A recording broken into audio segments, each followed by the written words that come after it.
Good morning, everyone.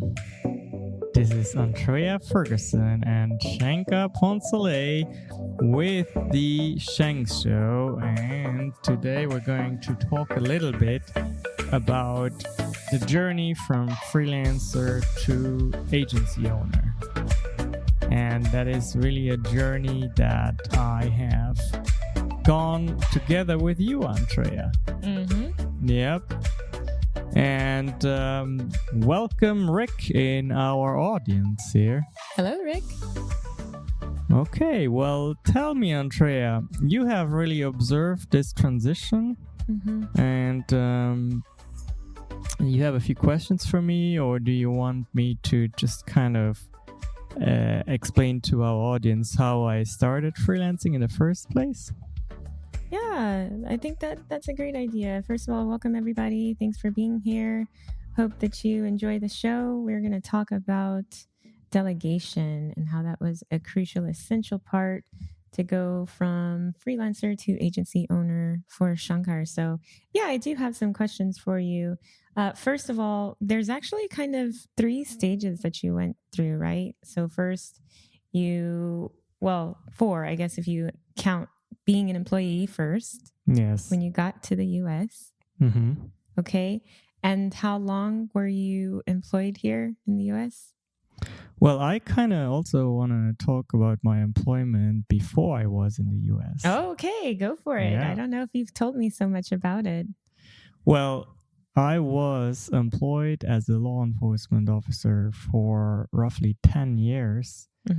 Before I even came to the United States. And I worked for what most people would refer to as an FBI agent, so the equivalent of that in Luxembourg. And it was really a very interesting time because I got to see the highs and lows of humanity. I got to see how miserable one can be when you are hitting rock bottom. But later also, I got to see how miserable people can be when they have too much. Because at the beginning, I was operating in a red light district and I was working with prostitutes and trafficked people, drug cartels, fighting drug cartels. And then later on, I was part of an international financial fraud investigation unit. And I basically welcomed the judges from all over the world who came to Luxembourg to find documents in companies and banks that were generally related to tax evasion and money laundering. And I got to see, again, what I just said, that people on both ends of the spectrum become numb to sensations, and then they need to resort to illegal means to feel again. And that would be substance abuse, excessive power, excessive violence, excessive control, and greed, So I learned a lot of soft skills during that time that really prepared me to be a freelancer and also agency owner. After that, so in 2011, I came to the United States after that 10-year career. Yeah, before you go into that, yes, was that pivotal moment for you that made you think, okay, this has been great, but I gotta go? Well, I mean, it's really been part of my American dream. I was born somehow with a deep desire in my heart to live in the United States. And I just had to wait for the right moment in life, because if you want to do it the right way, you have to have what is called a green card, which is basically a permit to live and work here legally. And there are several ways to get it. And the way I got it was through a lottery that I won in 2010. And then you have to go through a long process. And I finally was ready to leave the country in 2011. Okay.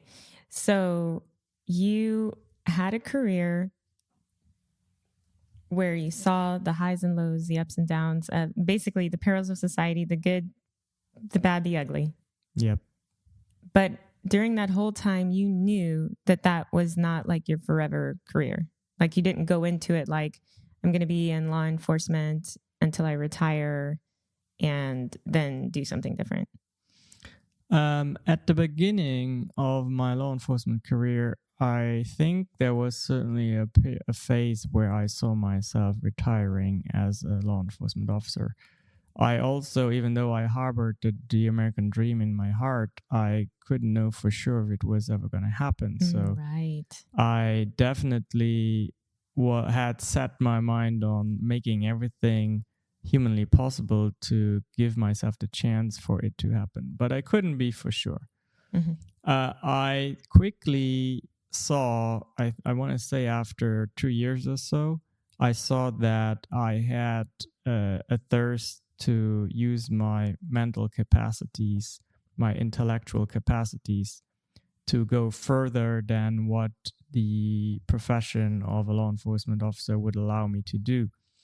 So what I started doing at that point, because I didn't really have an outlet, because whenever you work in rigid governmental structures, you can't always utilize your mental and intellectual capacities to the fullest extent. So what I started doing is I started long distance studies with a university in the UK called Open University, and I started studying mathematics. Yeah. Okay. So, hold on. Rewind. We're going to go back. So at the moment that you decided, I think I'm going to do just a little bit more, you go personally and seek out an opportunity to learn. And of all of the subjects that exist, you choose math. Yeah. Why? Well, that is a very good question. And the answer is that during my high school years, I was, the highest, most complicated track was a mathematical track. And I was on that track, and then I had a test that didn't work out so well. It would have been the equivalent of a C minus, I believe, in the United States. So I was used to always, being an A student, and I reacted very foolishly. I had a huge ego.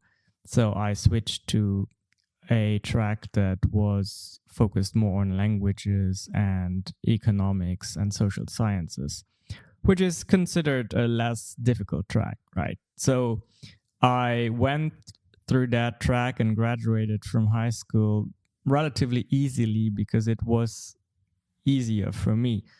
But I had always regretted that I had given up so fast, and just because my ego was hurt. And that's the reason why I said, well, I'm going to show you, Shankar. Now I'm going to study mathematics at a university level, even though everybody told me, if you don't do that track in high school, you can't do that at university. Right. So you are really something else, because I remember several years ago you saying that, because I'm not a competitive person, but I like playing games, and I like to play games. You generally have someone you're competing against. So by nature, you become a competitor, but you're not really that person. You're not a fan of games. You're not really a fan of competition. You told me, unless it's against myself. Absolutely. And so in this moment, you proved to yourself that you could, in fact, challenge yourself and win at your own game. Yes. So you chose the subject of math. You went after it. And then what happened? I excelled, and I just kept on going. I didn't quite know what to do with it. I just knew that while I was doing my police work, and then whenever I was free, I was studying for these mathematics tests at the university level, and it gave me great satisfaction. And it turned out that later, when I did immigrate to the United States and I decided I would get my bachelor's degree here in the US in a field that is related to computer and software, I actually was able to transfer a lot of credits. Oh, that's great. So I find this is kind of the first step, and that is challenging oneself, competing against oneself when you are making that transition from employee to employer, because you really don't have anyone else. I mean, you're going to have a lot of people that are telling you not to do something. Maybe it's even yourself, but I think when you have that self-drive and you're not depending on anyone else but yourself, that is kind of what pushes you to continue to innovate, to continue to go further and keep up with the challenges and the paces that come with being a business owner. So I think you had already started doing that even though you were in your law enforcement career. So that's interesting. And then what happened? So you went from that, you told the story of your transition from working in Luxembourg to moving over here to do school. And then what happened after that? You were employed while you were here. Were you employed as a student? Yes, I came as what they call a non-traditional student, and I wasn't really interested in all the partying. I was at a university called Miami University of Oxford, Ohio, and it was known to be a party school. Maybe most schools are party schools, I don't know. But I came, and very quickly I took a job at the Office of Student Wellness, and they made me the alcohol EDU coordinator for the entire university.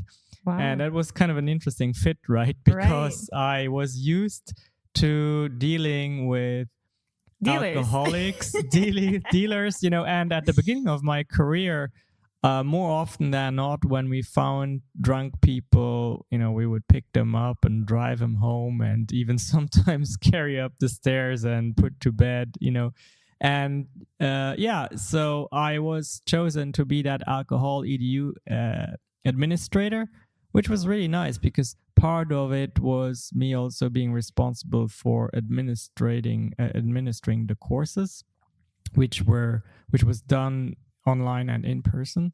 And the other part was also going after students who wouldn't fulfill the requirements, because it was actually a serious thing, because they would put a block on their account, right? And students couldn't graduate, or were not even able to register for the classes or check out books, and I remember. So that's really how I started, and then I also had a side job as a cashier at a local co-op selling groceries. Now, here's what is interesting. I believe in this, and Robert Kiyosaki says that whenever you want to do something, just get a job in a company. Even if you start swiping floors, just get in, learn, and then show your skills, and you will eventually be promoted to doing what you want to do in that company. And that's exactly what I did, because both of these employers that I had as a fresh student here in the United States, the Office of Student Wellness, the university, and that grocery store, both of them are clients of ours now. Wow, and we do IT work for them and website work. Yeah, that's incredible. Right? So that's really to show that you, whenever you do something somewhere, whatever you do, is always a sample of your ethics and your skills also. And I think this is still a part of competing against yourself, or holding yourself to your highest standard of excellence. Mm-hmm. And then it's not to say that only company owners can be self-driven and self-motivated and all of that. But if you are seeking to go from, employed to employer, you may want to think about the fact that you are honestly your greatest competition, because no one else is going to push you to your limit or to your maximum or beyond, to keep going beyond, and to think about, well, what happens after this, or, starting with wiping floors and going up, and how that could tie into potential business down the road. Yeah. And if I may say so, I believe that within every one of us dwells an employer and an employee at any given time, right? The employer is the person within us that knows what to do and that wants us to do it. And the employee within us is the one that has lazy moments, that wants breaks, and that wants to get away in life with the least amount of work. Most employees are like that, and I apologize. This is not a criticism to any employees here who listen to this. It is normal. It is a human condition. And it's being smart in that way that we all want to be efficient with our time and energy, right? But if you transfer that to capitalism and you talk about being an employer versus an employee, there's different kind of interests that you mindsets have. there. Yeah. And I think a lot about self-reliance, knowing that you can fall back on your employer, which is why you're employed, because they're the ones who take the risks. So that kind of brings me to my next point, which is how much did your risk taking increase after that? Because, to go from freelancer to agency owner, you have to make some changes. You have to take on some more risks. Right. It's suddenly not just about you. Yeah. It's not just about you paying your bills. Right. It's about you paying everyone else's, or allowing people, enabling others to pay their bills from being employed. Well, what's interesting, and I'm so happy that Rick is still with us. Rick, give me a thumbs up here. I certainly give you one. Here on Instagram got one on Instagram as well. Cool. So one of the things that I did was when I left Luxembourg, I got a long sabbatical, a 4-year-long sabbatical. That is something that is granted to Luxembourg government employees. But they give you conditions. You have to say why you go. And I went because my reason was to get a degree in, to be a student. So I was granted the sabbatical with the exclusion of being able to work and to be self-employed. So very, very soon, I want to say probably 2 months in, I cut that safety off, Wow. Yeah, I knew I wanted to be the alcohol EDU administrator. I knew I wanted to be selling groceries at that co-op. So whereas I could have had a ticket back to my job, same salary, same rank, everything for 4 years, I decided after 2 months to burn the bridges, as they say. Wow. Right? I mean, take risks. Yeah, that's risk right there. And also being an immigrant in itself is a risk, And later down the road, we can go into more detail, but as a business owner, you always have to take calculated risk. Not stupid risk, but calculated risk, right? Yeah. I do want to bring up the third thing that I did, which in 2011 was when I came to the US and started my studies. I immediately started freelancing also and offering website services. Right. So that company that you and I run now was started as a student's freelancer gig. That's so amazing. Yeah. And the beautiful thing is that, again, we still have clients to this day, like that grocery store that, I started back then, which is beautiful. Was that 2011 or something like that? That's amazing. Well, that is, you broke through your own ceiling. You broke through your own glass ceiling. I love that. So we've talked about you coming from Luxembourg as an employed government worker to moving to the US as a student who then cut the ties during his sabbatical. Yeah. No H, sabbatical. And then going to... Oh, no sabbatical. No, sabbatical. Sabbatical. Sabbatical. Okay. All right. And then Andrea thinks she knows English. Yeah. There's very few moments when I get to do this, so you got to, every moment you get. And then from that, where did you go? So from the Moon Co-op and the Office of Student Wellness. Office of Student Wellness, which you were given a really high honor at Miami University as well. For what was that about? You have a medal. Yeah, it was the President's Award, I believe. Yeah, because highest honor. Yeah, something because I actually what I did with the Alcohol EDU program is I digitized it in many ways. I improved the digitalization. Yeah. And for that, I got an award. That's awesome. And the funny thing about it is Shankar is not one to do things with the goal of getting awards or being seen. And I'm not just saying this to say it. I mean, he saw a need, right? He saw a need and said, how can this not be digital? And then you just took it upon yourself to digitize it. Yeah. And I'm very driven by passion. You know, that's the beautiful thing about immigrating and starting from a clean slate is if you are bold enough, you can choose to only do things that you truly want to do. And that's, I think, also one of the ingredients for success in business ownership is this ability to wake up and you just cannot wait to get your hands on doing what it is that you have chosen to do to be compensated for. Right.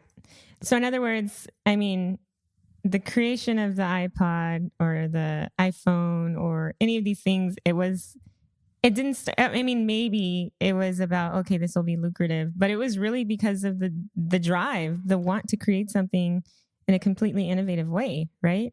Yeah, and I do want to say that it is smart for anyone to look at what are my passions and what makes money, and then look for something where there's an intersection of both. Truly. Absolutely. Because if you only focus on passion, well, you can work a lot and not make a living. If you only focus on money, you can earn a lot but not enjoy your life. Or I can tell you that when you get into business, it's always gonna get rough and you have to put in a lot of hours. And if there's no passion behind it, money alone won't carry you through that phase. So then let's transition. Speaking of that, because obviously as a freelancer, you are capped. So you broke through the ceiling in going from employee to self-employed. Yeah, I did work after graduation. I worked as a software developer for about a year. And that was a very important phase to not skip that. And I'm going to briefly say why. First thing is you get role models in your chosen field. You also get to learn models that you can later adapt to give it your flavor, right? But I mean, I definitely that job was with Engage Partners out of Cincinnati. And to this day, I look up to that company. I have a mentor in that company who always told me, one day, Shankar, you will be a CEO. And I was like, no, I want to be the coder in the trenches writing code. And he said, no, you have too many skills to also deal with humans. You have too many skills to understand what a project needs to be and how that translates into technology. So you will be forever pulled into leadership. And he was right. So after 1 year, we had to move to Chicago for professional reasons. And I had to let go of that job. And I took the first job that I got in Chicago, was a bad fit. After 2 weeks, I quit and I started freelancing at that point. Yeah. So risk after risk after risk. Slight wee bit of denial.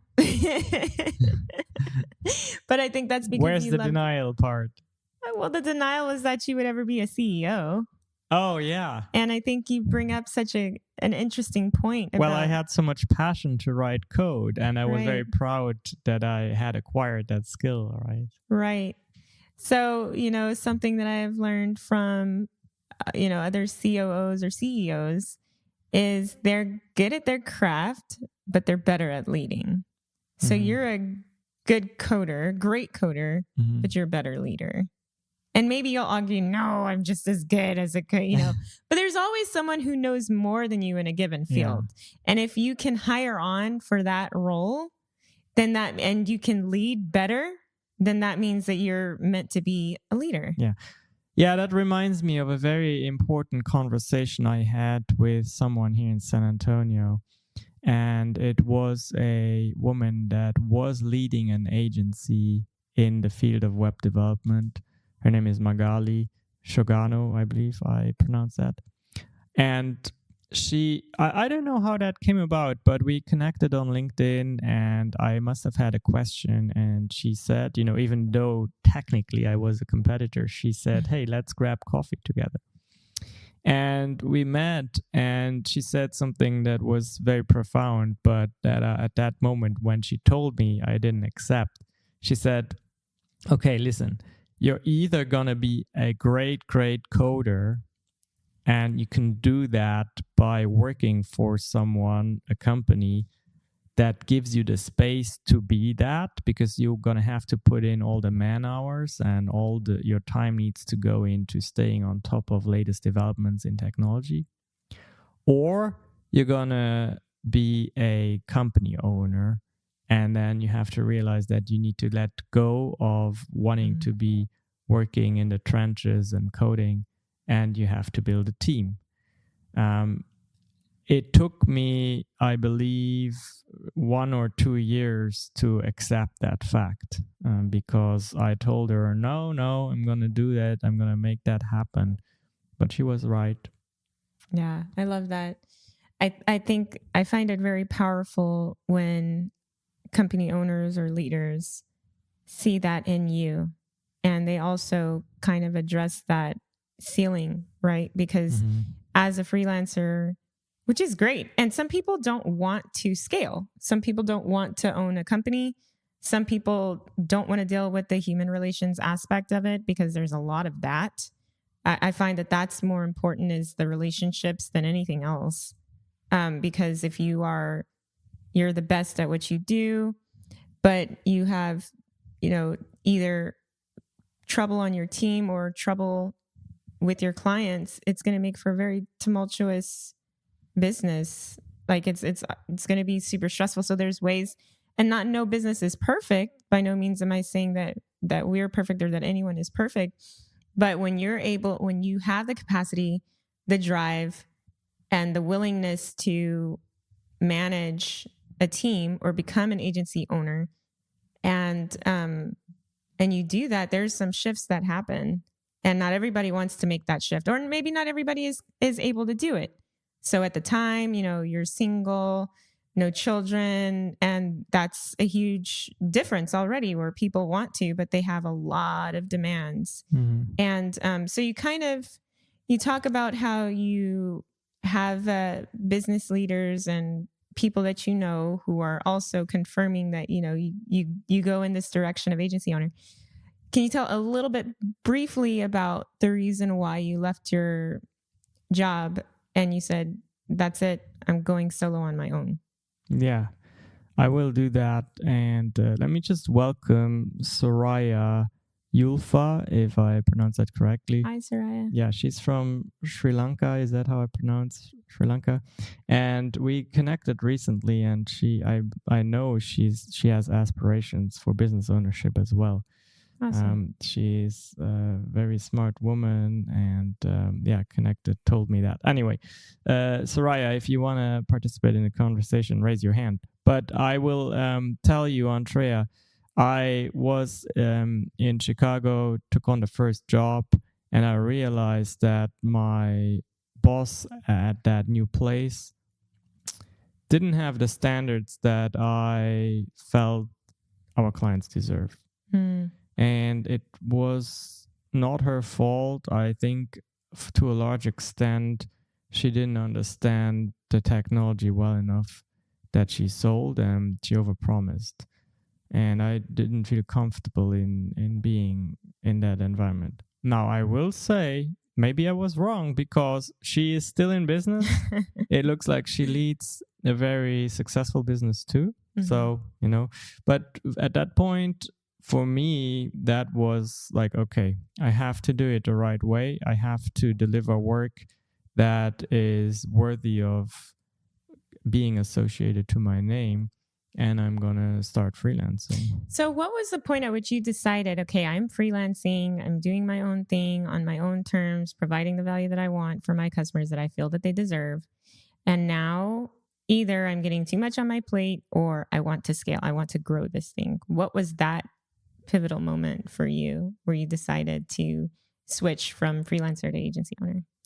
Well, that was really, I want to say someone who is on the talk here with me, she almost forced me into giving it a try, what it would feel like to have some help. Because as you know by now, I revealed it earlier, I'm very proud. There's ego, there's perfectionism. And I was here doing my thing, writing blog posts, and you came into my life, and you said, I think I can help you with that. And I was like, no, this is very advanced medical content. I don't think so, and so on and so forth. But I did end up, you convinced me, and I gave you a test project that I felt was safe. I let you write a few things for my Airbnb room, and you did great, And I saw immediately, I can recognize greatness when I see it. So I saw that, you were just dedicated to excellence, and you were also self-directed. And then I said, okay, well, how about you help me with this blog post and so on. And you did. And here's something very interesting in business is, so you do the thing that you like to do, and you do it often. And as soon as you get some help, you also see the positive side of that, because now you have help and you can focus on growing the business. This is the very old saying, you have to work on your business, not in your business. But you cannot work on your business if you're always working in your business. Yeah. So having someone that helps you enables you to start building a business. Yep. Yeah, that's very interesting, because there's a lot of suggestions to, when you're delegating, you look at the things that you love and are great at, that you like and you're good at, that you don't like, that you're not good at, and that you don't like but you're good at. Mm-hmm. So I'll say it again: love and great at, mm-hmm. like and good at, don't like, not good at, don't like but good at. Mm-hmm. And that doesn't exist really for you, because you are, I can't even say really a jack of all trades, but I guess that's the closest term I could get to it. So you do the coding, you did the writing, you did all of these other elements that happen in, marketing, and you were and web development, and you loved it all, and you were really good at it all. I remember for a very brief moment, you tried to teach me coding. That did not work out. Needless to say, I am not head of coding in IT.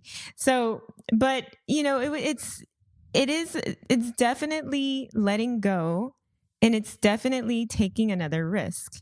When you take something that you love and that you're great at, or that you like and that you're good at, and you pass it on, whether it be just to see how this goes, or because you want help, or because you're being asked, like, hey, let me help you with that.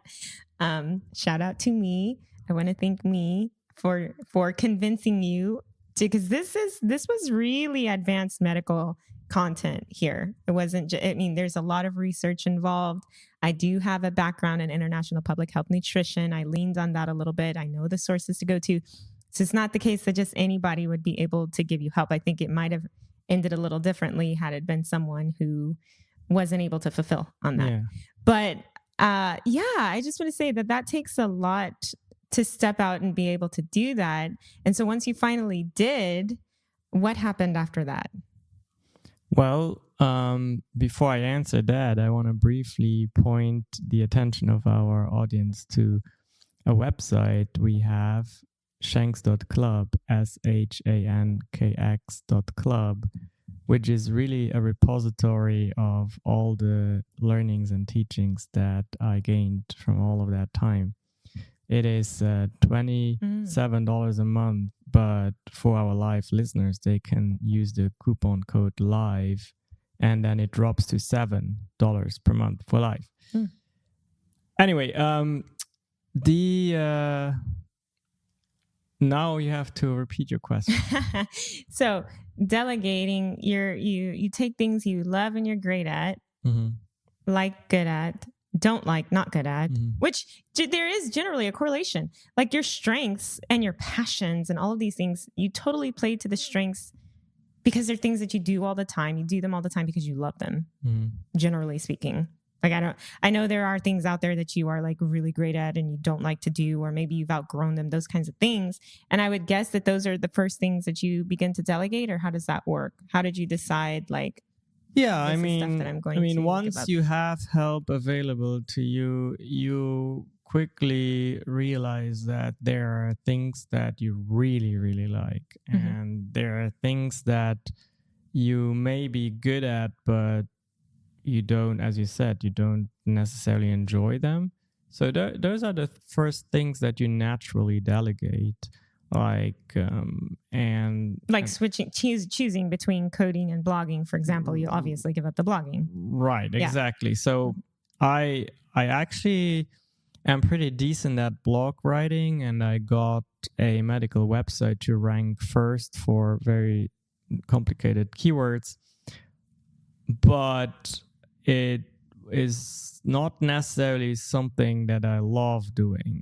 I enjoy the process, but if I had to choose between code and blogging, I would choose code. So that's the first thing you delegate. Right. And it's very interesting what happens then, because when you make yourself do things that you don't fully enjoy, that costs a certain amount of energy. It's an internal struggle, even if it is minute. And once you don't have to struggle to kind of fight that internal battle anymore, you can use that energy to grow in other ways and grow your company. I love that. So we recently talked about how I'm going from using the terminology time to life force, because it's a resource that's so much more than just minutes on a clock. It is truly your life force. And I think you're describing that right there. When you take minutes and hours and days or whatever to do something that you like or are good at, but not love or great at, or you can delegate it and choose not to, you're giving a little bit of your resource away, this part of your life. And I think to grow, you have to feel really comfortable with, maybe it's not going to come out exactly the same way I would do it, which doesn't even mean that it would be poorer in quality. It just doesn't come out the same. And of course, you got rid of a little bit of that perfectionism as well. And that's not to say it's not still held to a high standard, but you just decided, I'm going to give this part away. I'm going to give this, and slowly but surely it became more and more, right?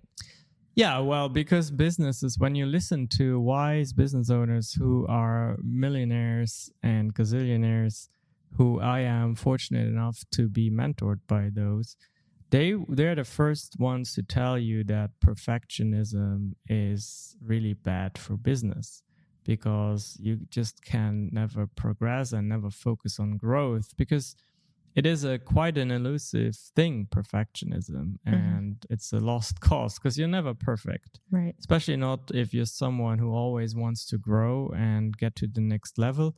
Well, once you have reached your definition of perfectionism that you had yesterday or today, you're going to find a way to redefine it. Right? Wow. Yeah. That's deep. Definitely a certain personality type for that. So yeah, I think what is key is determining, well, this is what I'm going to give away, and it frees me up and gives me more time. You're essentially determining your capacity. And then from that, But that requires that you know what you do. So you have to sit down, take time to figure that out, think about all the tasks that can be given away. At what point did you decide, okay, now I have Andrea here, who's an awesome, lovely, amazing medical content specialist. I'm going to split myself a little bit more. Well, no, the opposite of that. I'm going to get myself back and I'm going to bring on IT.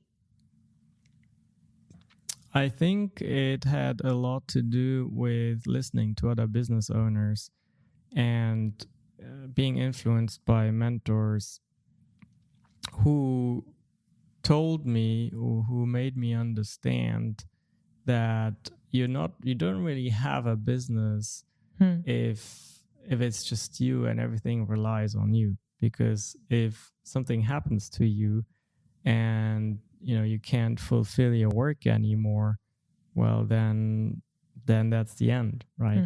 And at that point where I onboarded Edward, our second shout out member, to Edward Delgado. Oh yeah, he's awesome.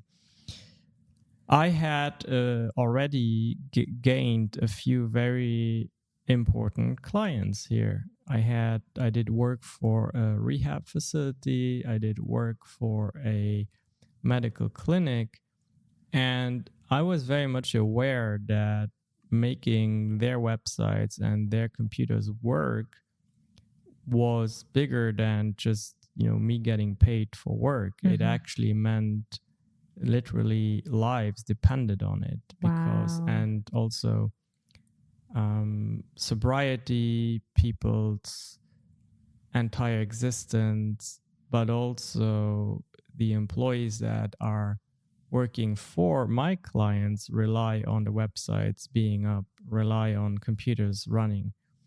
And I really didn't want to be in that situation ever where something happened to me or I got busy otherwise, and I would have to abandon these clients.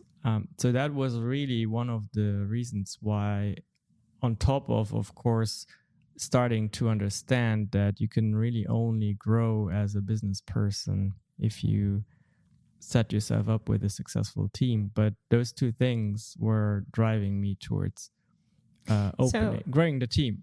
Of course, after you had opened my eyes to even being receptive to that. Okay, so this is news to me because I, did not look at this from a standpoint of you wanted to be comfortable. I mean, I'm sorry. That's how I kind of looked at it. Like, well, I want to grow. I want to scale. I want to be comfortable and do. But it was really an altruistic thing, wasn't it? It was, I may not be able to fulfill what the needs are of this customer. Yeah. I may not be able to help them if something happens. So it's always that forward thinking, once again, beyond your own skin.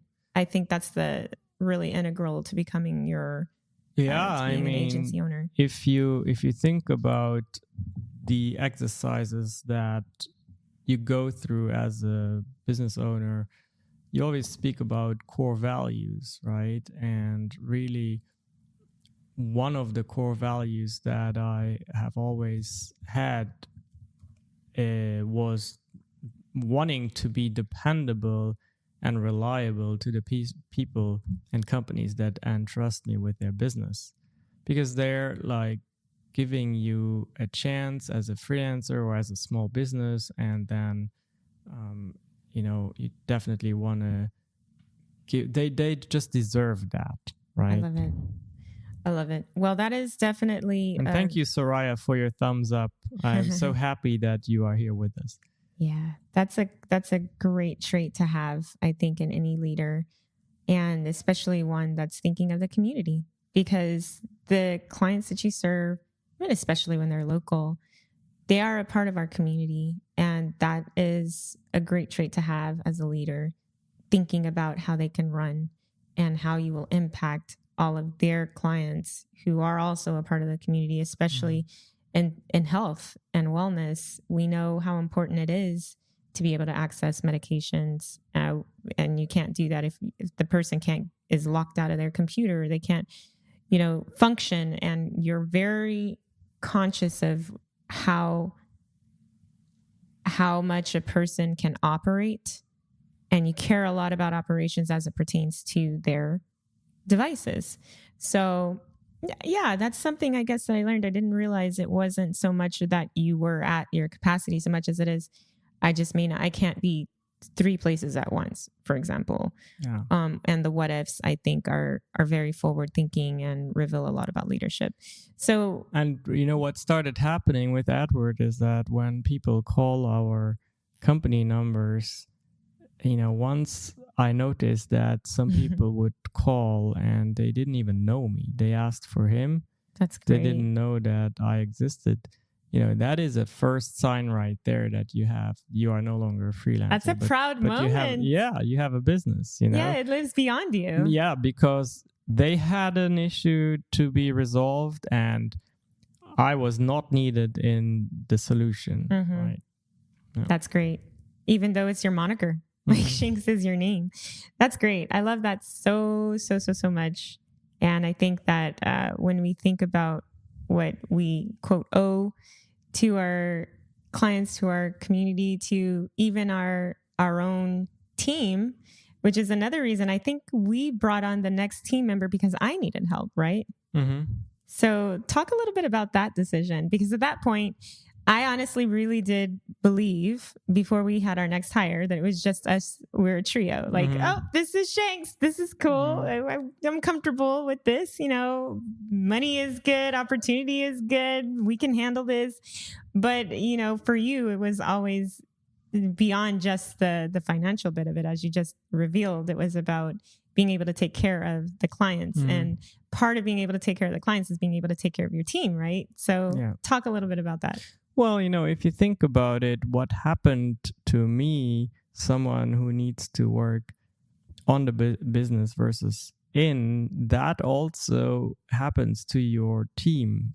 At some point, your first employee who is responsible for medical content needs to operate at a higher level because there's more work. The work gets more demanding. More meetings. And you got to give that person the space to operate at that higher level. However, that doesn't mean that the nitty-gritty and the work in the trenches has gone away. So if you want to be fair to that person and if you want your operations to grow, that person that was you at that point needs help. So it's just this natural progression of growth and of growing a company. If you are part of the capitalist Western system, and you believe that being in business means growth, then that's just part of it. Yeah, another risk. And I know we have to wrap up at some point here, but that is so powerful. And I love the line that you mentioned, which is, you don't have an agency if you don't have agents. Yeah. Well, I thought, we too are your agents, so we're good. But you hired on again, and then again, and then again. And it was at that point that I realized, okay, I'm going to just strap on my parachute, as I always say, because it's scary, there's such an element of human relations that is really, really, really not on the forefront of one's mind. Everybody's like, I want to work for myself. So they're a freelancer and they call themselves a company owner, you are a company owner, but what is it that people say? They usually say, and again, it's like, you're not an agency if you don't have agents, but they refer to themselves as some title. And I remember calling you that and you're like, oh, no, I'm self-employed. So what was that difference? What is it that people don't really get or connect about being self-employed versus running a company? There's a word that people use. Help me. I don't know. In any case, oh, you're so honest. I love it. But anyway, the point is that you take more and more risk. You take on more, and then you start to really have a lot of relationships start to form, start to build. Yeah, well, a company has phases just like a human being. You're a newborn, you're a toddler, you're a preschooler, high schooler, college student, young adult, and so on and so forth. And a company has those phases too. And really, as you progress into, I would consider our company to be in young adulthood now. And as you kind of get into that phase, you have to start adulting, also as a company. And there are so many things that adulting consists of, like HR, like internal processes, like having systems everywhere, right? And that gets to a point where it is utopic to believe that one person can handle all of that. You need to have help, and you need to have people in your company that are better at whatever they do than you are. And that's a huge shift from the freelancer mindset, and also the small business owner, by the way. And for someone like me who has that big ego and who is used to being pretty good at a lot of things, you have to get to a point where you are, okay, I'm going to find someone who is way more advanced in a certain field than I am. I love it. And I believe that that's where we are as a company still working on that, right? Because we haven't really done it yet. Well, we did it once, but that didn't work out.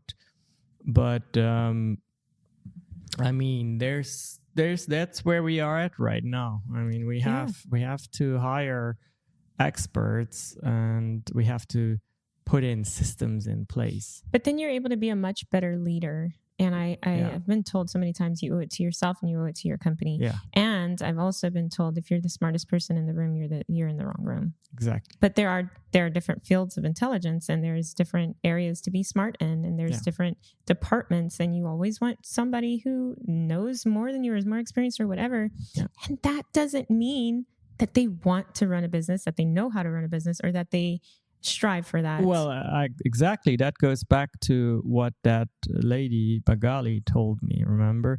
She said, if you're going to be an expert in coding, you are not going to be a business owner. You are going to find a job where you have the environment to remain an expert, to put in the hours, and to have time to stay on top of things. And that's what I want to provide for our people. Yeah. For those that want to do that, we have an incredible software developer who, to me, that sounds right up his alley. Like, I don't think that everyone should feel, especially in today's age, like they have to go into business for themselves. But I think that whatever you do it in excellence, and you always continue to push yourself. So maybe the pushing in this case, again, is to just stay on top of what the best practices are in your field, or the new and changing things in your industry, in your department. And you can be an asset to your entire company because you lend that knowledge and you bring in that excellence. So I think that is, I think that explains it to me, how and why you delegate, how you went from freelancer to agency owner, why you did it. I learned a little bit more about you. I personally love this style of conversation. Are you loving it? We're actually looking at one another right now. Y'all can't see us behind the screen that are listening audibly, but it's great. I can see him smiling right now. And I love this. I think we should do it I have no problem with it. It's great. And you brought out things that I didn't know were going to be brought out. Yeah. Well, we hope that you have enjoyed this episode. And if you have any comments, if you have any questions, if you have something that you heard and can y'all expound upon that a little bit more? I want to hear more of Shankar's story. I'm sure we'll be telling a little bit more of it because we can't pack everything in one episode, but we plan to give you more, a little bit of our backstory and how it revolves around the things that we're learning at this stage in our agency. So definitely, if you have something that you want to hear more about, please let us know. And I don't know, do you have anything you want to say to the people? Yes, absolutely. I want to tell everyone, thank you for their time, for having been with us. This was Andrea Ferguson and Shankar Ponsley. We run and operate a healthcare marketing and public relations agency in San Antonio. We are great at also teaching you how to be visible. If you cannot afford us, go to socialmediacontentmaster.com. You'll see a program where you can get coaching with us every day.